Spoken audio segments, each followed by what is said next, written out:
Health సమాచారాన్ని leak చేసిన వారిపై కఠిన చర్యలు ఉంటాయన్నారు మంత్రి శ్రీధర్ బాబు. సమాచార గోప్యత ఉండాలని, దాన్ని ఉల్లంఘిస్తే ఊరుకోబోమని చెప్పారు.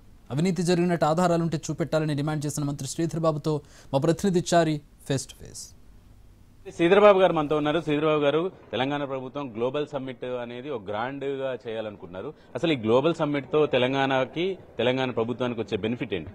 బెనిఫిట్ అని కాదు, ఏదైనా లాభము నష్టం అని కాకుండా ఈ విజన్ డాక్యుమెంట్ ఏదైతే రిలీజ్ చేయబోతా ఉన్నామో ప్రపంచ స్థాయిలో కూడా ఈరోజు మన రాష్ట్రం పోటీ పడతా ఉన్న సందర్భంలో మనకున్న వనరులు ఏంటి, ఆదాయ వనరులు ఏ విధంగా పెంచాలి, రాష్ట్రానికి సంబంధించిన ప్రజల సంక్షేమం రాబోయే కాలంలో ఏ విధంగా ఉంటుంది, దానికి సంబంధించి ఈరోజు స్పెండింగ్ ఏ విధంగా చేయాలి, ఒక పాలసీ విజన్ డాక్యుమెంట్ని రిలీజ్ చేయబోతా ఉన్నారు ముఖ్యమంత్రి రేవంత్ రెడ్డి గారు. ఈ సందర్భంలో మేము నీతి ఆయోగ్కి సంబంధించిన పెద్దలందరితో సంప్రదించి, ఐఎస్బీకి సంబంధించి వారందరితో కూడా సంప్రదించి ఒక ప్రధానంగా డాక్యుమెంట్ని ప్రిపేర్ చేస్తా ఉన్నాం. ఆ డాక్యుమెంట్ రూపంలో విజన్, మనకు ఏదైనా చేయాలనుకుంటే ఒక టార్గెట్ పెట్టుకుని ఆ టార్గెట్ని ఏ విధంగా ఆ లక్ష్యం పెట్టుకుని దానికి అడుగులు వేయాలో ఆలోచన దృక్పథం పాలసీ పేపరే ఇది విజన్ డాక్యుమెంట్. ఈ విజన్ డాక్యుమెంట్కి సంబంధించి అన్ని డిపార్ట్మెంట్లకు సంబంధించి ఈరోజు రాష్ట్రానికి సంబంధించిన అన్ని విభాగాలకు సంబంధించిన అభివృద్ధి, అదేవిధంగా ప్రజలకు సంబంధించిన సంక్షేమము 2047 వరకు ఏ విధంగా ఉండాలి, మన రాష్ట్రం అన్ని రంగాల్లో కూడా మేటిగా ఉండాలి. ఈరోజు మరి సంక్షేమ రంగంలో కూడా ఫస్ట్గా ఉండాలా, డెవలప్మెంట్ రంగంలో ఫస్ట్గా ఉండాలా, ఈరోజు నీటి వనరులకు సంబంధించి దాని ఉపయోగం గురించి ఫస్ట్గా ఉండాలి, టెక్నాలజీకి సంబంధించి ఫస్ట్గా ఉండాలి, అదేవిధంగా పరిశ్రమలకు సంబంధించి ఫస్ట్గా ఉండాలి. ఈరోజు మానవ వనరులకు సంబంధించిన సంక్షేమం, హ్యూమన్ డెవలప్మెంట్ ఇండెక్స్ కూడా మొదటి స్థానంలో ఉండాలి అనే ఒక ఆలోచనతోనే మా విజన్ని ఈరోజు నీతి ఆయోగ్కి సంబంధించి ఐఎస్బీకి సంబంధించిన వారితో చేస్తే దాన్ని ఒక పాలసీ రూపంలో, ఒక డాక్యుమెంట్ రూపంలో ప్రజలందరి ముందర పెట్టడానికి, ఈరోజు మన రాష్ట్ర ప్రజలకే కాదు దేశ విదేశాలకు సంబంధించిన వారి ముందర పెడితే ఓహో ఈ ప్రభుత్వం ఈ రాష్ట్రం ఈ విధంగా ముందుకు పోతుంది, మేము దీంట్లో భాగస్వాములు కావాలని ఆలోచన చేసే ఒక వాతావరణం ఏర్పాటు చేయడానికి ప్రయత్నం చేస్తాం. సరే, ఇప్పుడు ప్రణాళిక మొన్న కేబినెట్ లో ప్యూరు, కేరు, రేరు ఈ 3 పాలసీలను తీసుకొచ్చారు. ఇవి కూడా విజన్ డాక్యుమెంట్ లో భాగమా? ప్యూరు, క్యూరు, రేరు అనేది కూడా విజన్ డాక్యుమెంట్ కు సంబంధించిన ఒక అంశం. ఆ అంశంలో భాగంగానే ఏ విధంగా చేయబోతాం, ఇన్నర్ ఓఆర్ఆర్లో, అదేవిధంగా ఓఆర్ఆర్ అవుతువైపులా, అదేవిధంగా వ్యవసాయ ఆధారిత సంబంధించిన ఆర్థిక వ్యవస్థ ఏదో ఉండాలని ఇవన్నీ కలుపుకుంటే కాంప్రహెన్సివ్గా వస్తుంది. సో ఇది పార్ట్ విజన్ డాక్యుమెంట్లో భాగం ఇది. సరే, ఇప్పుడు ప్రణాళిక అంటే విజన్ డాక్యుమెంట్ ఉండడం అనివార్యం, రాష్ట్రానికి ఒక విజన్ డాక్యుమెంట్ ఉండాలి, దానికి అనుగుణంగా పనిచేసుకుంటూ పోవాలి, కరెక్టే. కానీ ఈ విజన్ డాక్యుమెంట్ ని ఇంప్లిమెంట్ చేయడానికి ఫండింగ్ ఉండాలి. ఇప్పటికి మీరు మూసి ప్రక్షాళన అన్నారు, నెక్స్ట్ మెట్రో ఎక్స్టెన్షన్ అన్నారు, వీటికే కేంద్ర ప్రభుత్వం సహకరించట్లేదని ఒకవైపు చెప్పుకుంటూ గ్రాండ్ గా 2047 మా విజన్ ఇది అని చెప్పడం వల్ల ఏంటి? ఇప్పుడు మూసీ నదికి సంబంధించిన ప్రక్షాళన కూడా రేపు రాబోయే కాలంలో ప్రజలకు సంబంధించి కాలుష్యం లేకుండా వారు మన రాష్ట్రంలో ఉండాల్సిన అవసరం ఉంది. ఆ బాధ్యత ఎవరిది? ప్రభుత్వాలది. త్రాగునీరు, సాగునీరు కలుషితం లేకుండా గాలి పిలవటానికి మనం హైదరాబాద్ నడిబొడ్డున ప్రవహించే మూసి సంబంధించి ఇదొక ప్రణాళిక సిద్ధం చేసుకుని ముందుకు పోతా ఉన్నాము. దానికి సంబంధించిన నిధుల ఏర్పాటు ఏ విధంగా చేయాలి, పీపీపీ మోడల్లో చేయాలనా, లేకుంటే ప్రపంచ బ్యాంకు నుంచి తీసుకోవాలా, లేకుంటే తక్కువ వడ్డీతో ఇచ్చే వనరులకు సంబంధించిన సముదాయాన్ని మనం వారి ముందర పెట్టాలా, ఈ కార్యాచరణ సాగుతా ఉంది. దాన్ని ఆగలేదు కదా ఈ విజన్ డాక్యుమెంట్కి. దానికి విజన్ డాక్యుమెంట్ అది కూడా one of the part and parcel అయిపోతుంది. ఇప్పుడు నడుస్తా ఉన్న అభివృద్ధి, ఇప్పుడు ఆలోచన చేస్తున్న సంక్షేమం కూడా విజన్ డాక్యుమెంట్లో ఈ రోజు ఈ రీతిగా ఉంది. 1 సంవత్సరం తర్వాత, 5 సంవత్సరాల తర్వాత, 10 సంవత్సరాల తర్వాత, 47 వరకు ఈ విధంగా ఉండబోతుందని పెట్టబోతా ఉన్నాం. విజన్ డాక్యుమెంట్ లో ఉన్నటువంటి అంశాలకి ఫండింగ్ అనేది ముఖ్యంగా సార్. ఆ ఫండింగ్ కి సంబంధించి ప్రాసెస్ ఏమైనా ఇప్పుడు కేంద్ర ప్రభుత్వం రాష్ట్రాలకు నిధులు ఇవ్వాలంటే కూడా నీతి ఆయోగ్ ని ముందు పెట్టి నీతి ఆయోగ్ ఏం చెప్తే అదని ఇప్పుడు విజన్ డాక్యుమెంట్ ని మీరు నీతి ఆయోగ్ ని ముందు పెడుతున్నారు అంటే నీతి ఆయోగ్ ద్వారా ప్రపోజ్ చేసిన వాటికే నిధులు రావట్లేదు మళ్ళీ మీరు విజన్ డాక్యుమెంట్ పెట్టి కేంద్ర ప్రభుత్వం నుంచి నిధులు రావడానికి ఎలాంటి యాక్షన్ ప్లాన్ కేంద్ర ప్రభుత్వం నుంచి కూడా పూర్తి స్థాయిలో సహకారాన్ని కోరుతాం అడుగుతాం ఇది మన దేశంలో ఉన్న భాగమే తెలంగాణ కేంద్ర ప్రభుత్వం కూడా మాకు పూర్తి స్థాయిలో సహకారం అందిస్తుందని నమ్మకం ఉంది ఆ క్రమంలో ముందుకెళ్తాం దానితో పాటు రాష్ట్రానికి సంబంధించిన రెవెన్యూ జనరేషన్ చేస్తాం కొన్ని సందర్భాల్లో పీపీపీ పార్టిసిపేషన్ చేస్తాం కొన్ని సందర్భాల్లో ఆదాయ వనరులు పెంచడానికి ఏ క్రమం చేపట్టాలనో ఆ విధమైన ఫంక్షనింగ్ గవర్నమెంట్ పరంగా కూడా ముందుకు తీసుకెళ్తాం అన్ని అంశాలను కూడుకునే ఈరోజు విజన్ డాక్యుమెంట్ రిలీజ్ చేస్తా ఉన్నాం వనరులు పెంచాలంటే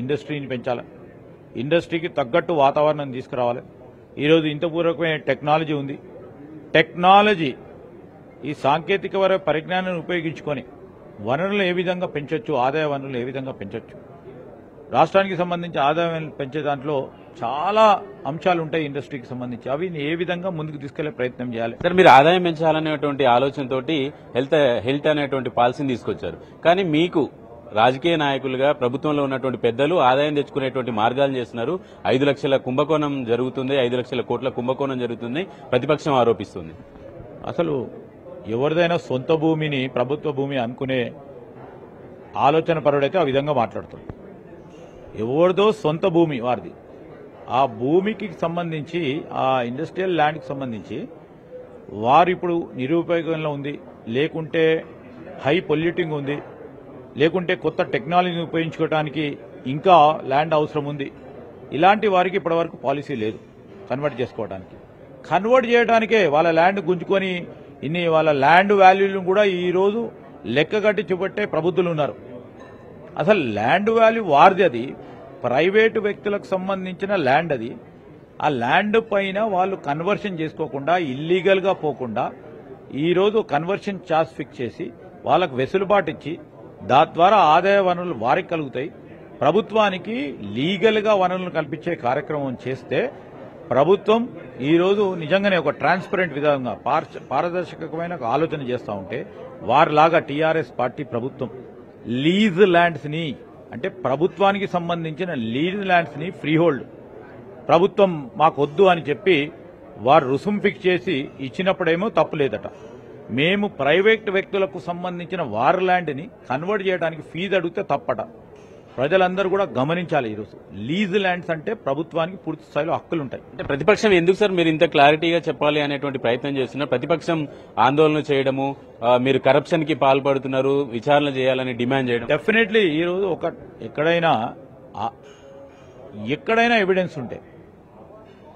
ఎక్కడైనా ఎవిడెన్స్ ఉంటే ముందుకు పెట్టండి తప్పకుండా విచారణ జరుపుతాం దానిపైన యాక్షన్ తీసుకుంటాం ఎంత పెద్దవారినైనా వదిలిపెట్టాం దీంట్లో స్పష్టంగా చెప్తా ఉన్నాం అసలు ఇప్పుడే పాలసీ మొదలైంది పాలసీ మొదలుగానే మొదలైన ఒక్క రోజుకో అరదినముకో అసలు జీవో రాగానే అంటున్నారంటే వారి ఉద్దేశం స్పష్టంగా కనబడుతోంది రాష్ట్రానికి ఆదాయ వనరులు రావద్దు రాష్ట్ర ప్రజలకు సంబంధించిన సంక్షేమం ముందుకు పోవద్దు రెండవది రాష్ట్రానికి మంచి పేరు రావద్దు ఎక్కడున్నా అక్కడే వాళ్ళు చేసినట్టు 10 సంవత్సరాలు వెనుకకు పోయినరు అదే విధంగా ఉండాలి మాకు మంచి పేరు రావద్దు వనరులు రావద్దు ప్రభుత్వానికి మంచి పేరు రావద్దు ప్రభుత్వానికి ఆదాయం రావద్దని అదే మెయిన్ లక్ష్యం వారికి తప్పకుండా ప్రజలందరూ కూడా ఆలోచన చేస్తారు ఇప్పటికైనా వారికి సంబంధించిన ఆలోచన మార్చుకోకుంటే ఉన్న పార్టీకి సంబంధించిన స్థితి కూడా ఉండదు సార్ హిల్ట్కి సంబంధించి విజిలెన్స్ విచారణకు సంబంధించి ఒక నివేదిక వచ్చింది కొంతమంది అధికారులు ఈ లీక్ చేశారు అనేటువంటి సమాచారం ఉంది దాని మీద యాక్షన్ ఎట్లా ఉంటుంది లేదు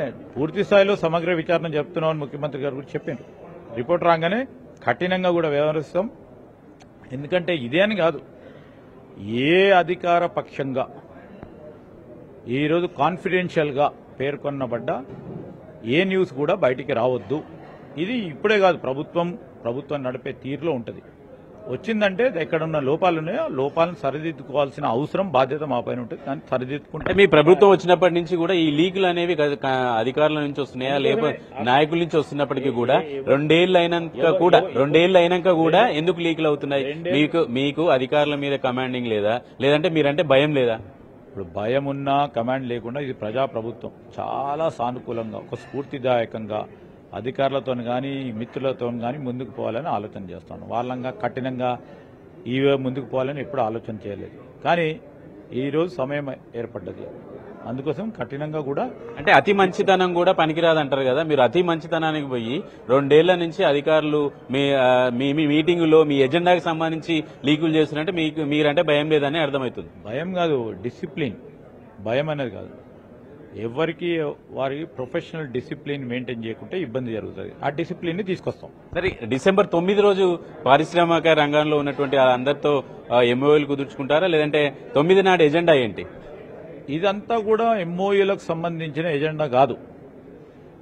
ఈరోజు విజన్ డాక్యుమెంట్ రిలీజ్ చేసే గ్లోబల్ సమిట్ ఇది, తెలంగాణ రైజింగ్ 2047. దాంట్లో భాగంగానే వివిధ ప్రాంతాల నుంచి వస్తున్నారు ఎంఓయూలు చేసుకోవాలని వారు మాకు చెప్తే తప్పకుండా ఎంఓయూలు చేసుకుంటాం.